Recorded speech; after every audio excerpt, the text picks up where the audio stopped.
이스라엘은 하나님의 은혜로 하나님의 백성이 되었습니다. 그리고 하나님께서는 시내산 언약을 통하여 이스라엘을 하나님의 언약 백성으로 삼으시고 십계명의 말씀을 통해서 이스라엘이 이 땅을 어떻게 살아가야 할지, 또 그들이 하나님의 백성으로 어떤 마음으로 어떤 삶을 살아가야 할지에 대해서 말씀해 주셨습니다.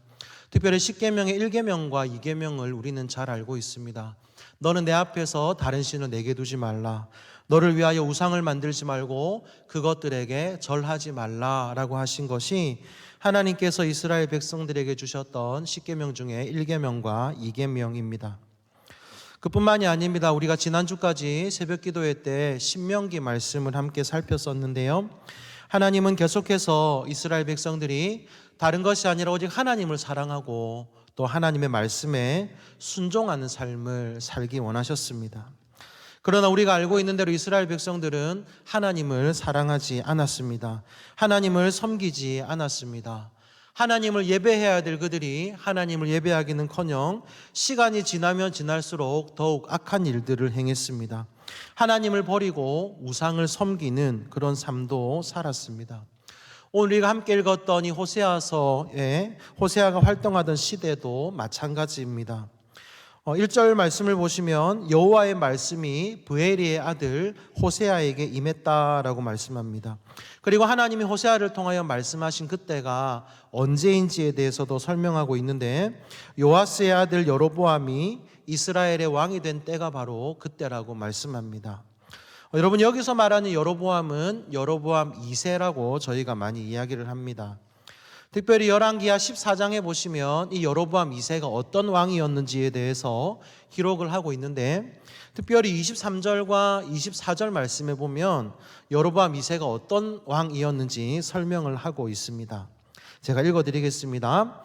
유다의 왕 요아스의 아들 아마샤 제15년에 이스라엘의 왕 요아스의 아들 여로보암이 사마리아에서 왕이 되어 41년간 다스렸으며, 여호와 보시기에 악을 행하여 이스라엘에게 범죄하게 한 느밧의 아들 여로보암의 모든 죄에서 떠나지 아니하였더라, 이렇게 말씀합니다. 그 뒤에 나오는 느밧의 아들 여로보암은 북이스라엘의 첫 번째 왕이었던 여로보암을 말합니다. 여로보암 2세는 다른 그 앞선 왕들과 마찬가지로 하나님 보시기에 악한 일을 행했던 왕입니다. 그리고 이 여로보암 왕뿐만 아니라 백성들과 지도자들과 제사장들까지 온 나라가 하나님을 떠나서 우상을 숭배했고, 이로 인하여 이스라엘은 죄로 가득한 땅이 되었습니다. 여러분, 그런데 참 이상하게도 이 여로보암 시대가 종교적으로 그리고 영적으로는 정말 타락하고 어두운 시대였지만, 반대로 정치 경제적으로는 엄청난 전성기를 누렸습니다. 주변의 강국 중에 하나인 애굽이 그 영향력을 잃어가고 있었고, 당시의 대국이었던 아수르와 페르시아가 서로 전쟁을 하는 그런 상황이 있었습니다. 그런 이때에 오히려 여로보암 2세가 다스리던 이 북이스라엘의 영토는 오히려 확장이 되었습니다. 그리고 이 북이스라엘의 애굽과 싸워서 옛날에 다윗 왕국의 일부, 다윗 왕국 때 이스라엘 땅으로 편입이 되었던 그 땅의 일부도 되찾아오기도 했습니다. 뿐만 아니라 북이스라엘은 중간 무역을 했는데요, 이 중간 무역을 통해서도 엄청난 부를 이루는 그런 시대가 바로 여로보암 2세가 다스리던 시대입니다. 그래서 어찌 보면 솔로몬 시대 이후에 가장 정치 경제적으로 안정되고 부유했던 시대가 이 여로보암 2세가 다스리던 시대라고 할 수 있습니다. 눈에 보기에는 안정되어 보이고 경제적으로도 전혀 어려움이 없어 보이는 부유한 시대를 살아가고 있었지만, 오히려 이것이 그들에게 문제였습니다. 비록 그들이 정치 경제적으로는 안정되고 회복되었지만, 부유함을 누렸을는지는 모르지만, 하나님께 대한 그들의 믿음, 이 신앙은 전혀 회복이 되지 않았습니다.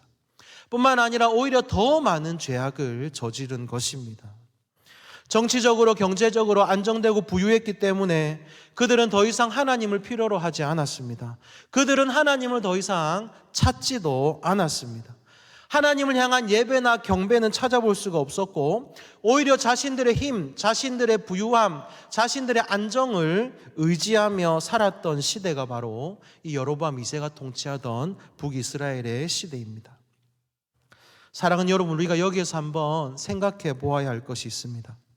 아무리 나라가 안정이 되고 아무리 경제적으로 부유하다 하더라도 그것이 하나님이 없는 부유, 하나님이 없는 안정이라면 그것은 그들에게 복이 아니라는 사실입니다.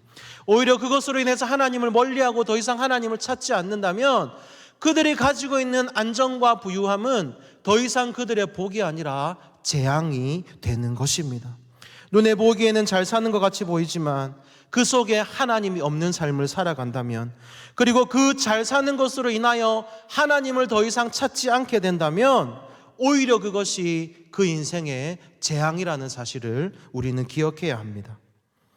여러분, 여로보암의 시대가 바로 그런 시대였습니다.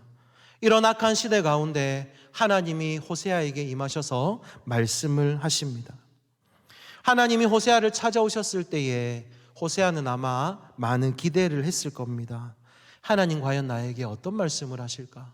하나님이 북이스라엘을 어떻게 회복시키실 놀라운 계획을 가지고 계실까? 호세아는 아마 하나님이 그를 찾아오셨을 때 기대하며 하나님을 맞이했을 것입니다. 그런데 하나님께서 호세아에게 주신 이 말씀은 그가 아무리 하나님을 사랑하고 하나님의 말씀을 전하는 선지자라 하더라도 그 말씀에 순종하기가 참으로 어려웠습니다. 하나님이 호세아에게 하신 말씀이 무엇입니까? 우리 여러분 2절 말씀 같이 한번 읽어보겠습니다. 2절입니다. 시작. 여호와께서 처음 호세아에게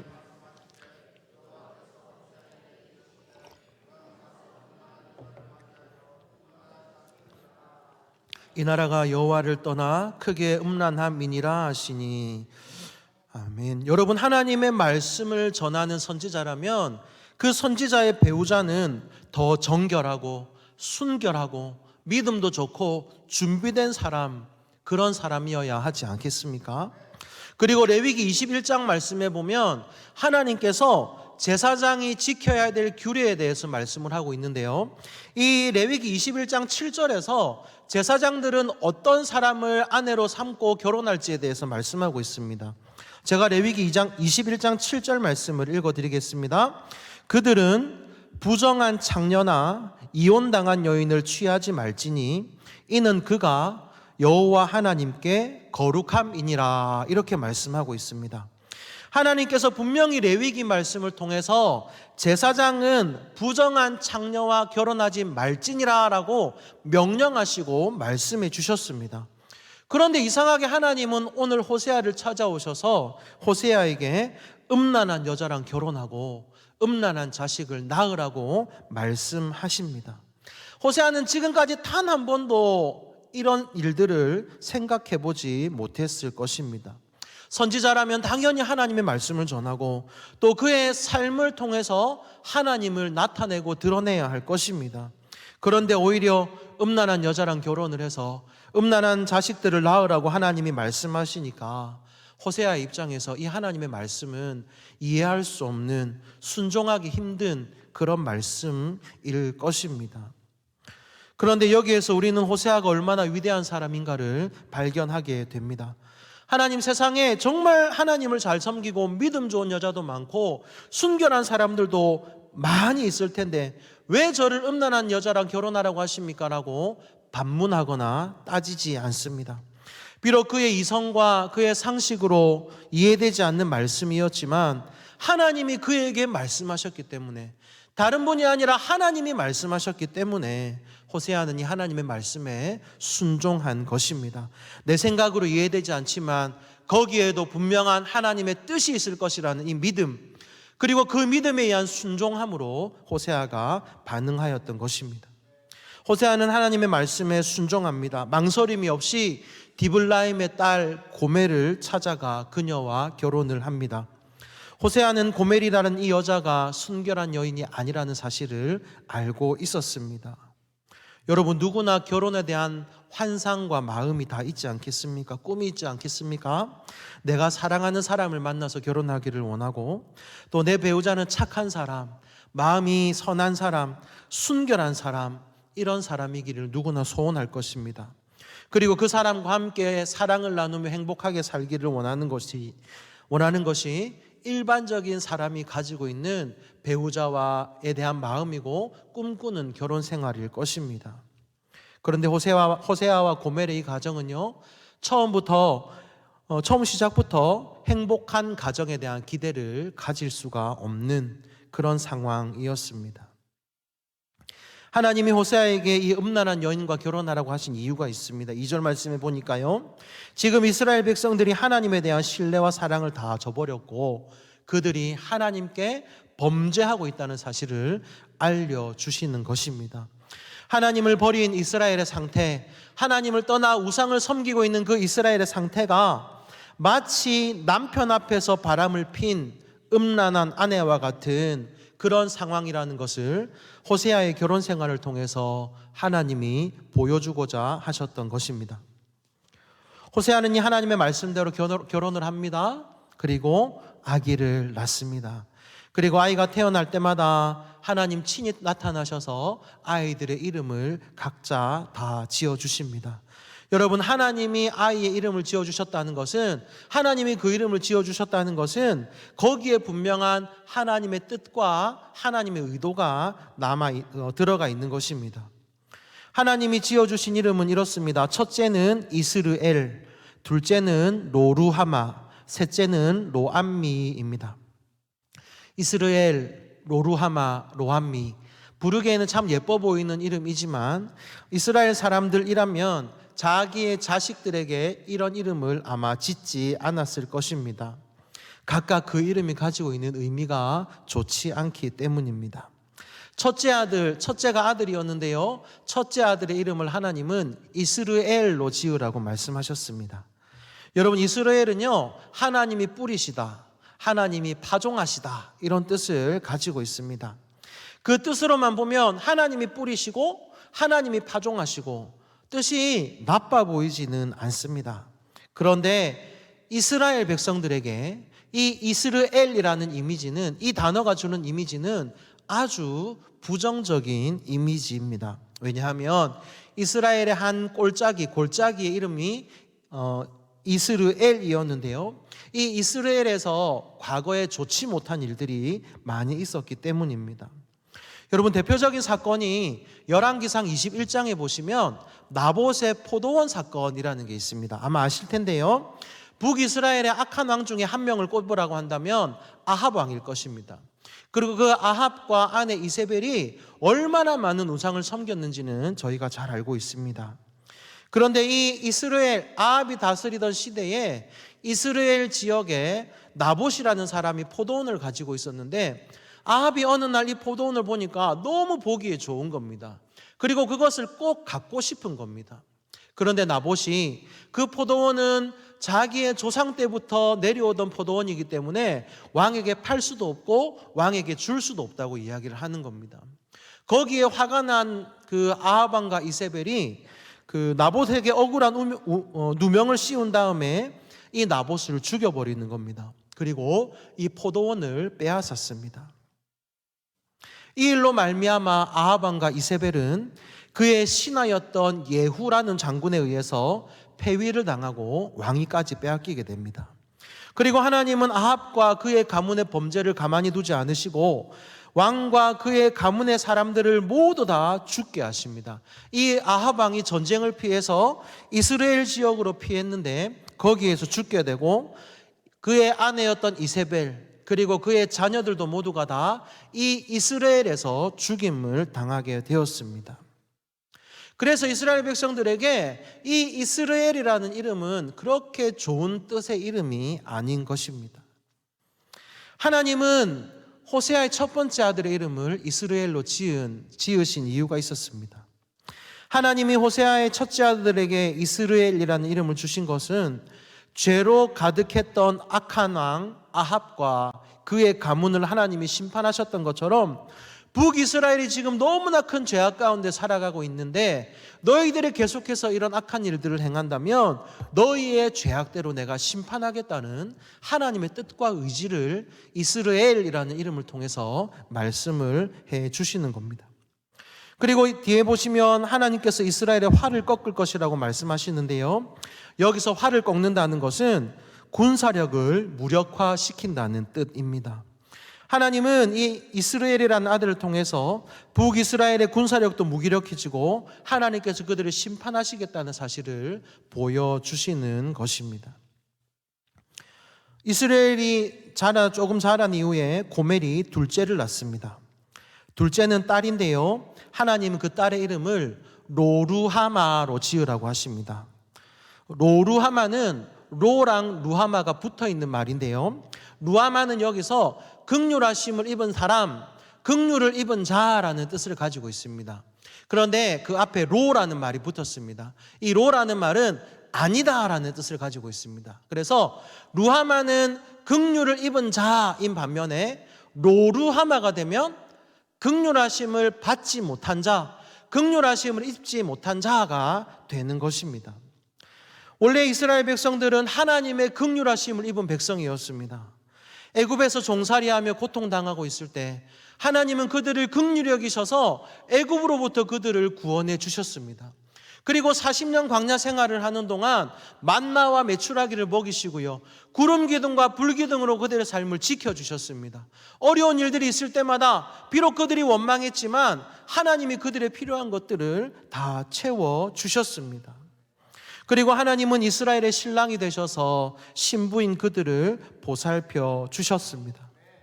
그러나 하나님의 신부인 이스라엘은 신랑에 대하여 성실하지 못했습니다. 하나님이 아닌 다른 우상을 섬기며 영적인 음행을 행했습니다. 온갖 악한 일들을 범하였을 뿐 아니라 더 이상은 하나님의 품을 싫어하고 하나님을 떠나는 음란한 신부 이스라엘이 되어버린 것입니다.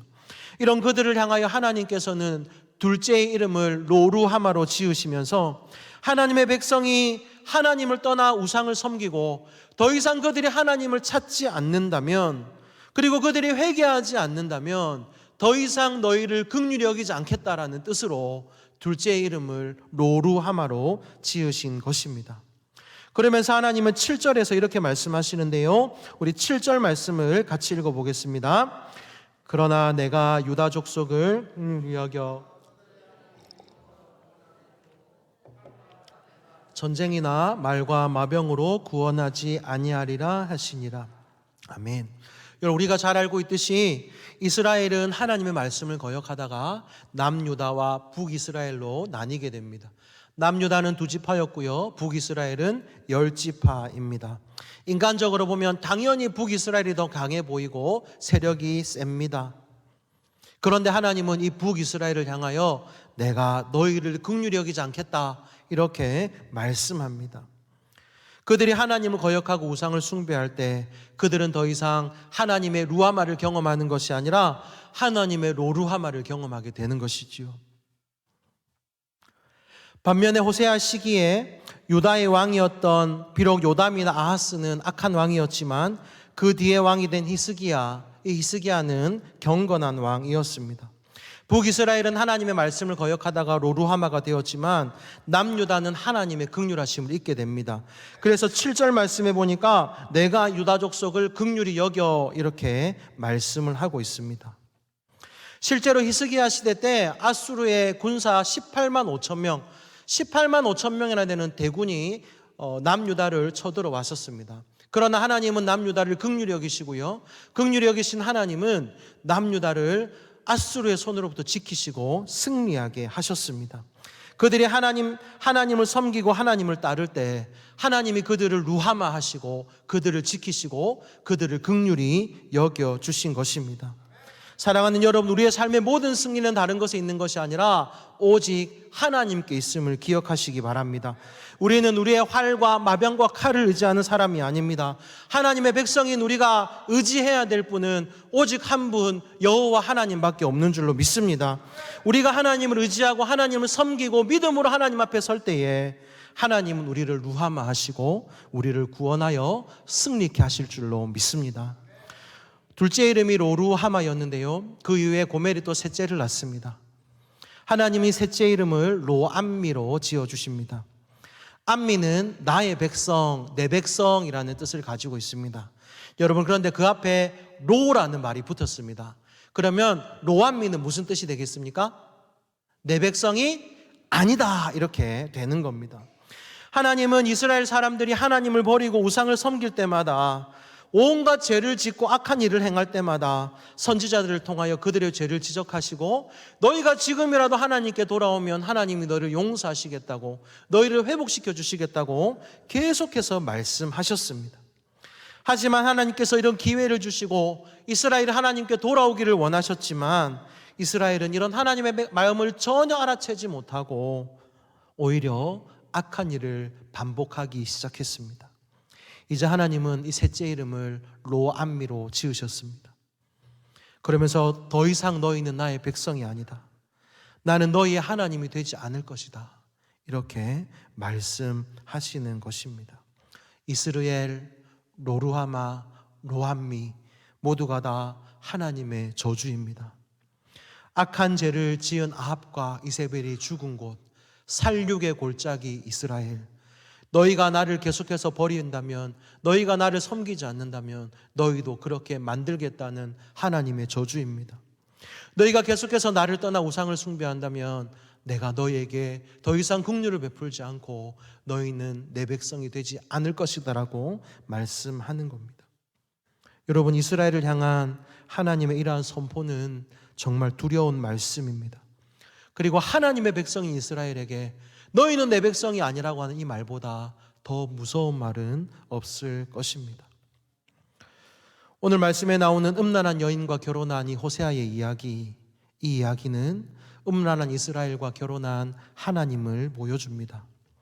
원래 처음부터 이스라엘에게는 하나님의 신부가 될 만한 자격이 없었습니다. 그런 하나님은 그분의 사랑으로 이스라엘을 품어주셨고 그들과 언약을 맺으시며 결혼을 한 것입니다. 비록 자격 없는 이스라엘이지만 하나님은 그들에게 기회를 주시면서 이스라엘이 오직 하나님의 신부로 신랑이신 하나님만 사랑하며 행복한 결혼 생활을 하기를 원하셨습니다. 그러나 이스라엘은 이 거룩한 남편인 하나님을 싫어했습니다.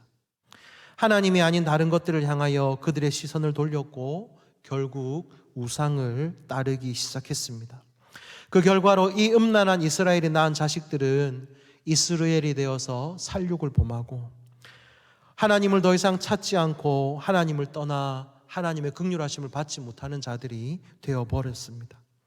결국 그들은 하나님의 백성이 아닌 로암미가 되어버린 것입니다.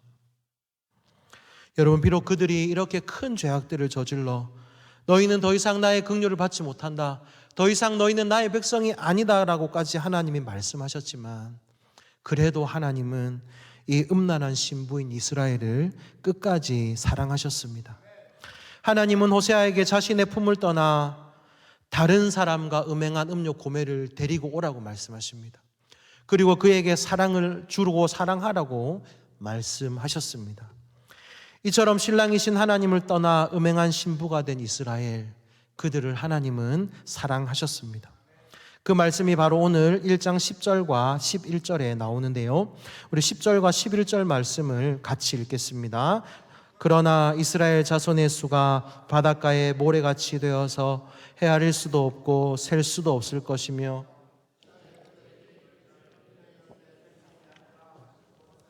그들에게 이르기를 너희는 살아계신 하나님의 아들들이라 할 것이라.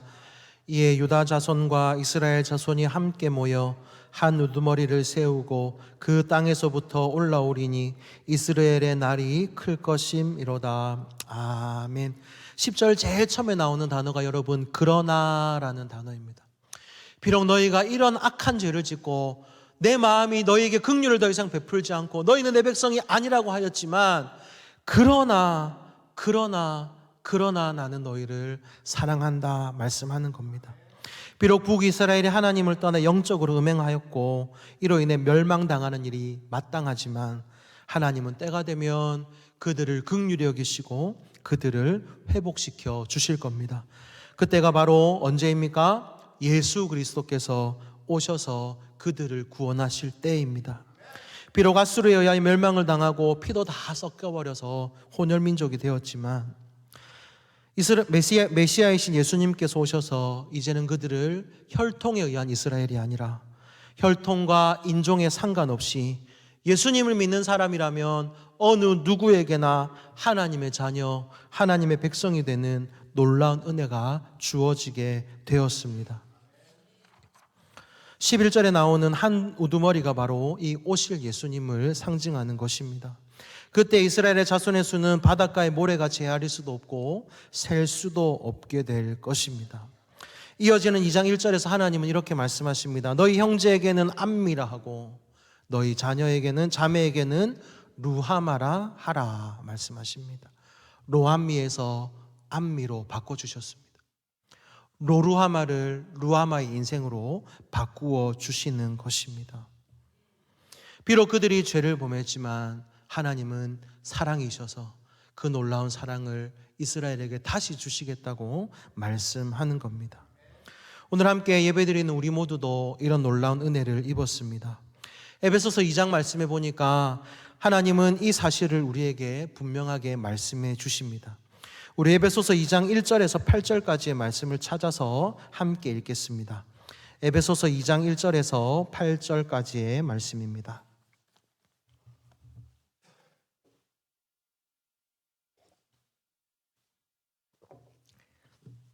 에베소서 2장 1절에서 8절 한 절씩 교독합니다. 제가 먼저 읽겠습니다. 그는 허물과 죄로 죽었던 너희를 살리셨도다.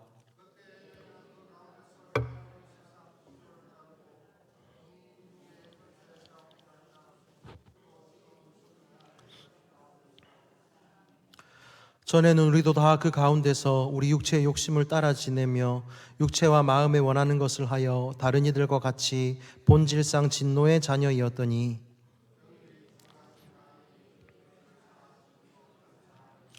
허물로 죽은 우리를 그리스도와 함께 살리셨고 너희는 은혜로 구원을 받은 것이라.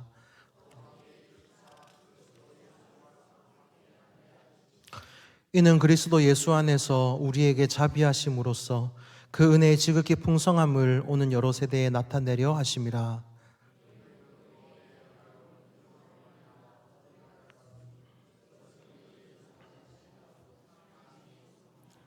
아멘. 여러분, 허물과 죄로 죽었던 우리를 살려주셨습니다. 우리를 구원해 주셨습니다. 하나님은 우리에게 큰 사랑을 베푸셔서 허물로 죽은 우리를 그리스도와 함께 살리셨습니다. 뿐만 아니라 예수님과 함께 일으키셔서 예수님과 함께 하늘에 앉히셨다고 성경은 우리에게 말씀합니다. 여러분, 이것이 하나님의 사랑입니다. 하나님의 긍휼을 받을 수 없는 로루하마의 인생을 루하마의 인생으로, 허물과 죄 가운데 행하며 이 세상 풍조를 따라 살고 공중의 권세 잡은 자를 따라 살던 로암미의 삶을 살던 우리를 구원하여 하나님은 너는 내 백성이라 불러주셨습니다. 여러분, 이것이 바로 우리를 향하신 하나님 아버지의 놀라운 사랑입니다. 우리에게 어떤 자격이 있어서도 아닙니다. 우리가 어떤 선한 일들을 해서도 아닙니다. 우리가 어떤 구원받을 만한 능력이 우리에게 있어서도 아닙니다. 8절에서 말씀하고 있는 것처럼 오직 하나님의 은혜로 말미암아 우리는 구원을 받았고 하나님의 은혜로 말미암아 하나님의 백성이 된 줄로 믿습니다. 사랑하는 여러분, 우리의 마음속에 이 놀라운 하나님의 사랑, 이 십자가의 은혜가 날마다 우리의 삶 가운데 가득하기를 소원합니다. 사탄은 여전히 지금도 우는 사자와 같이 우리를 삼키려고 달려듭니다. 때로는 우리가 넘어져서 죄를 짓기도 합니다. 세상의 다른 것을 의지하며 살아갈 때도 있습니다. 그럼에도 불구하고 우리를 사랑하시는 하나님은 우리가 하나님께 나아갈 때, 우리가 하나님 앞에 나아가 회개하고 자복할 때 우리를 긍휼히 여기시고 너는 내 것이라 말씀해 주는 것입니다. 이 하나님의 놀라운 사랑, 변함이 없으신 하나님의 신실한 이 사랑을 날마다 기억하고 삶 가운데 감사로 살아가시기를 소망합니다. 자격 없는 나를 찾아오셔서 나를 긍휼히 여겨 주셨습니다. 그리고 나를 자녀 삼아 주셨습니다.